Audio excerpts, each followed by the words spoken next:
Hindi na ngayon magpapatalo ito si Robin Padilla sa mismong awayan na meron silang banggaan ni Sara Duterte at mismong Pangulong Bongbong Marcos. Gayun din naman nakisali na rin sa bakbakan si Idol Raffy Tulfo.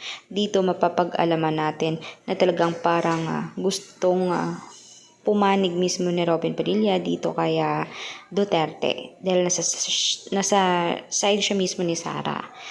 Kitang-kita naman natin at halata naman dahil yung mga banat post niya ay mismo parang pabombo dito kay Bongbong Marcos. Pero hindi pa rin nawawala mismo ang mga inis sa kanya ng mga tao, lalong-lalo na sa kanyang pagiging hari ng Pogo sa mismong Metro Manila kung saan siya ay naglilingkod bilang senador. At ang mga kababayan niya ay tila parang mga kasapi din niya.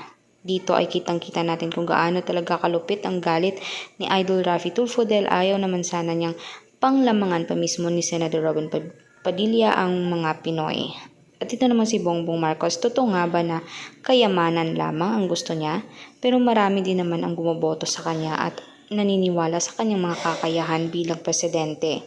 At lalong-lalo na rin mismo sa kakayahan niyang hindi niya kayang gawin ang mga masasama o illegal. Pero gayon pa man, sa labanan mismo ng Vice Presidente at Presidente ay talagang hindi maganda ito para sa bansang Pilipinas. Dapat sila ay nag-uugnay, may respeto at nagkakaisa, hindi dapat nag-aaway.